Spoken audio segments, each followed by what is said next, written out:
Joining me in this discussion is Professor X Iraki, who is an economist, professor and a lecturer at Nairobi University. Professor, thank you for making time for us tonight here on TV47.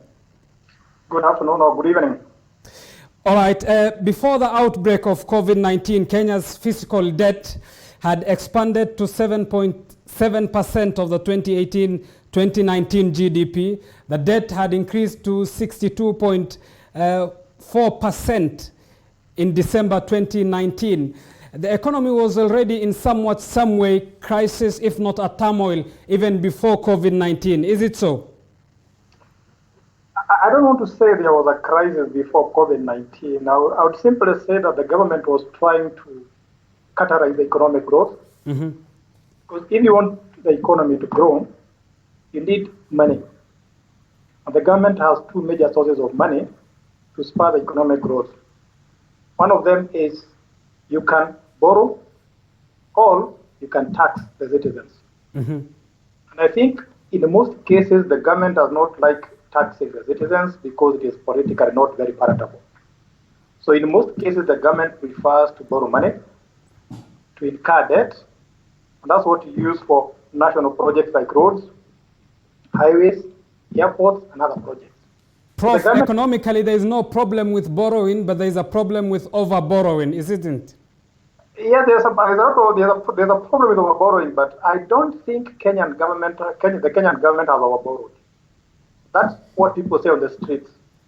But what will you describe then the borrowing or lack of it and the discipline in as far as financial discipline in the government is concerned?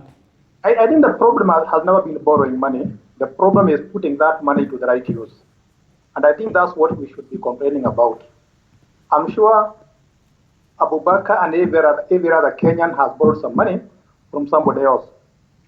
So I think we should focus more on what the borrowed money is put into, not so much about the borrowing.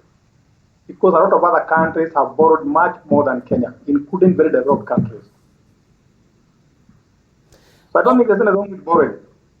All right, at a global perspective, economists talk of a global recession worse than that of 2008. How true is that first? I think there's no dispute that because of COVID-19, there will be a very serious economic recession. I don't think it is even worse than 2018. It might be worse than the Great Depression. And the reason is, COVID was not expected by anybody. It came so fast, and the reaction was almost bordering panic. So by the time the countries and nations realized what was happening, the economy had already taken a nosedive. So there's going to be a very serious economic recession. But the good thing is governments are doing something all over the world to stop making that recession very bad. All right, let's talk of the backbone of Kenya's economy, of course, the small, medium enterprises. Looking at what the Central Bank of Kenya's governor put out as a statement, he warns that more than 75% of small, medium enterprises in the country will lack financial liquidity in the next 2 months. This paints a bleak picture for SMEs. I saw that data that 75% of SMEs risk collapsing in the next few months. Mm-hmm. That was very scary, but I would be very cautious about that data. Why? For a very simple reason. Uh-huh. If you look at an economy like Kenya, it is true that the SMEs are the backbone, but they are also very flexible and they are also very innovative because they put very little investment in their business. So even if there is an economic nosedive like the one we are having now, they are not as badly affected as the big organizations. And the government has taken precautions, luckily, to make sure that they don't collapse. That's why in the latest economic stimulus package, there was an SME guarantee package, loan guarantee program. Okay, Prof, we will come to the 53.5 billion shillings stimulus package a little bit later in this discussion. Nonetheless, if the Central Bank of Kenya paints a bleak picture for SMEs, and these are businesses that employ majority of Kenyans, to what economic consequences will this have then? A very serious one, because the SMEs employ about 83% of the Kenyan workforce. So if they start corrupting, then there will be a very serious unemployment rate in this country. And I don't think we want anything like that. Even before COVID-19, employment was already bad enough. So we must do anything we can. That's why I'm talking about stimulus package to make sure that we don't make the economic situation worse. All right, and then is there a possibility of creating a credit buffer for these SMEs? That's what the SME guarantee scheme was all about. So that if you have a small business and you're running out of cash, you have a problem of cash flow, you can get a soft loan, probably guaranteed by the government, so that you can keep the business going until we get a cure for COVID-19 or we get a vaccine and then get back to normal. All right, according to the 53.7 billion economic stimulus plan, 10 billion shillings is what has been set aside for the outstanding value added tax, of course, refunds and other pending payments. But looking at again at what the CBK has put as a statement, most SMEs do not have credit buffers, and the CBK says our survey shows that 3/4 of these businesses are already on the rock and will die quietly.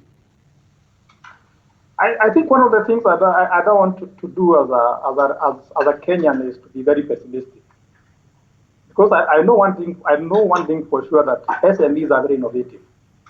I want to give you a good example.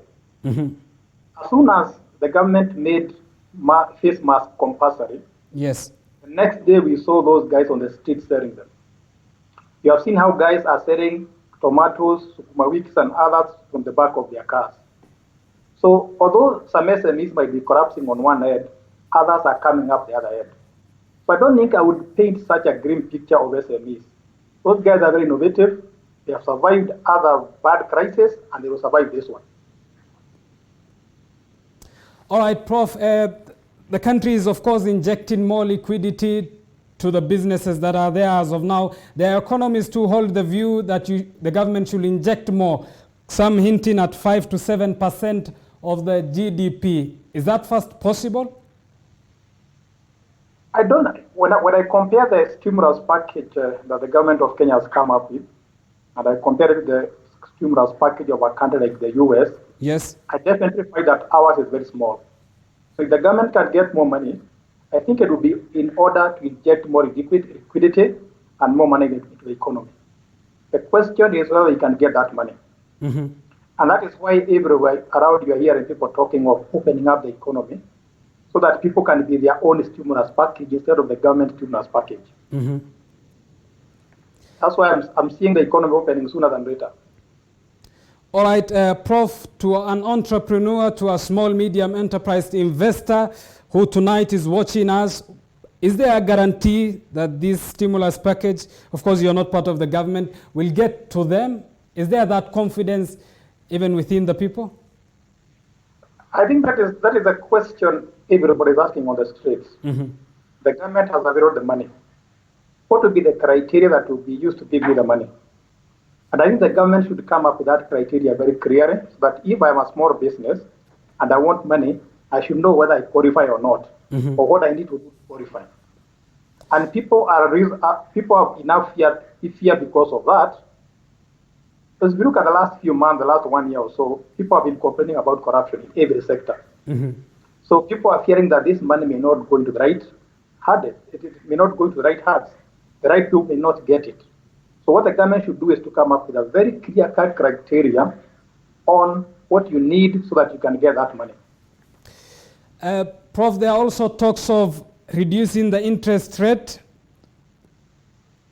I don't think the central bank reduce the interest rate, but they may reduce further from 16 to 14 as of now, but rather reduce it much lower than that. Is it interest rate or tax rate? VAT? Yes. VAT from 16 to 14? Yes, and reduce it way further. I would probably want it to be about 10%. Because if you reduce the VAT, the price of goods will go down. People will have more money in their pocket, and that's another way to stimulate the economy. So I would want it to go down. All right, Prof, last question. I understand we are out of time. In one of your articles by one of the country's leading dailies, titled A Glimpse into Post-Coronavirus. You wrote, and I quote it, "The post-COVID-19 world is hard to predict. Trade and business and tourism will flourish again. And remember, ideas and information ride on globalization." Isn't globalization the first casualty of COVID-19 as of now? It was the first casualty. Yes. But it will probably be the first to be revived when we run over the COVID. Mm-hmm. I don't believe COVID is going to be an indefinite problem.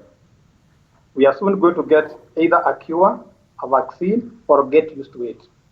And as soon as that happens, globalization will come back as it was before. And people will be very interested. They will be having a lot of energy. They will be having a lot of pent-up energy. So I see globalization coming again. And please, if you are a small business, be ready for that. All right, Professor X, an Iraki, an economist, lecturer at Nairobi University. Thank you for making time for us this evening, of course, and making sense of the state of the economy. University of Nairobi. Yes, University of Nairobi. Thank you. Moving on, members of the